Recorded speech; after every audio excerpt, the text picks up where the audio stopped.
Hi, it's Neil, Natural Juice Junkie, and I'm here with 4 of the market-leading blenders to do a quick comparison. So what have I got over here? I've got a Blendtec, I've got a Vitamix, I've got the Optimum 9400, and I've got the new Optimum G2.1. Now, first up, before I put anything in these machines, let's just point out a few differences, because there are a couple of things that are fundamentally different between some of them. So for example, the Blendtec over here has a number of preset programs, but no way to manually adjust the speed of the machine. So there's got no easy way to kind of speed it up, slow it down. The Vitamix, by comparison, actually has a speed dial, but no kind of presets, so no way of saying actually, make me a smoothie or make me a soup or whatever for a certain amount of time. When we move on to the Optimum 9400, this is basically the same as the Vitamix. It's got a speed control, it's got a pulse button, but again, there's no way of doing any kind of like set programs. But then we've also got the new Optimum G2.1, which has an interface kind of a little bit like the Blendtec in a way, in that it's got a number of preset programs, although they're on a screen with a menu, but it's also got a manual speed control. So it's got the ability for me to do manual speed up and down as we go, to pulse, to select a program from the menu, and also it's got the ability for me to specify a time and a speed. So a little bit more flexibility in terms of being able to like pre-program things, but also with that manual speed control to be able to take it up and down. So here's the big question. Which one is going to make the best green smoothie? Well, let's find that out.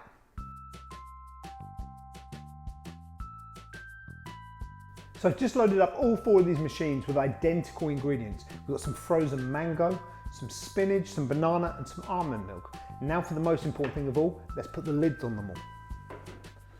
It's always important when you're using a high-speed blender like this to make sure the lid is nicely tight and secure.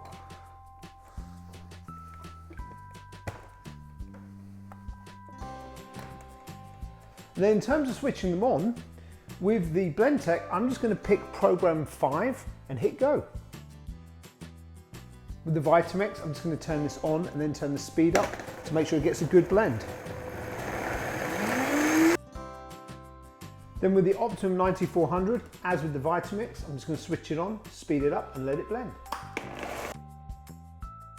And then just switch that one off. And finally, the Optimum G2.1. Now for this, I'm going to go to the menu. I'm going to choose the fruit program, which is like a smoothie program, perfect for this recipe. I'm just going to hit the start button. And with all 4 machines done, it's time to grab some glasses and do some comparison. Now, one thing I can see straight away with the Blendtec, and I'll be honest, the Blendtec was the first what I'd call professional blender I ever purchased. And I used to love this machine, but one thing I can see straight away is I can actually still see some like pieces of spinach in this that haven't blended as well.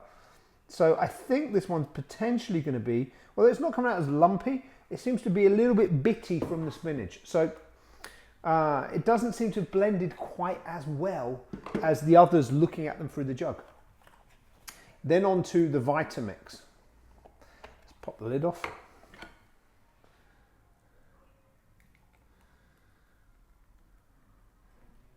It's looking really nice and creamy. The Optimum 9400. Again, that's looking really lovely and creamy.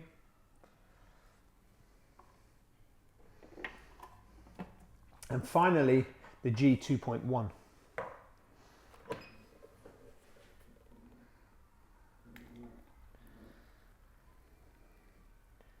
Which again, is looking lovely and creamy.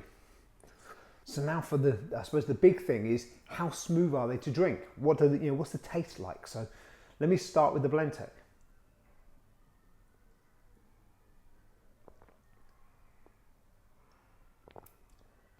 It's nice and creamy, but as I could see as I was pouring it, there's small like pieces of spinach in there that I can actually kind of pick out and feel against my teeth.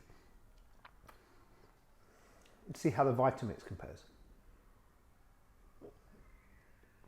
Perfectly smooth. No pieces, no bits.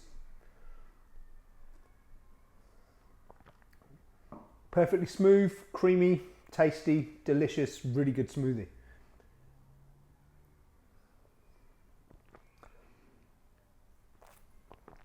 The Optimum 9400, I would actually say it would be hard to tell the difference between these two. They look very different in terms of their features and in terms of the smoothie I've just made. If you were to blind taste those, I honestly don't think you'd be able to tell the difference. And then let's try the G2.1.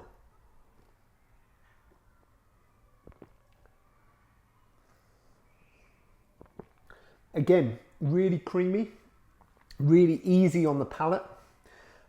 Really not that much to choose, to be honest, between these three machines in terms of the quality of the smoothie that's come out. So which one would I buy? If I was going to buy just one of these machines, which one would it be? Well, the truth is, I've owned 3 of them in my home kitchen. So I've got all 4 of them here in front of me, but 3 of them have actually been on the countertop in my kitchen at various points in time. As I say, the Blendtec was the first kind of high-powered professional blender that I ever bought. And it's a great machine, but it's a bit bitty in terms of what we're getting in there, the texture-wise. So I have to say, that combined with the fact that it has the smallest jug and the lack of flexibility with its programs means it probably isn't the Blendtec. Probably isn't the Blendtec that I would choose. And actually, since I bought a 9400, an Optimum 9400, I've not really used the Blendtec. It's not been in my kitchen at home. It's been here at Natural Juice Junkie headquarters. It's been used for demos and things, but it's not been like my main everyday machine. This has been.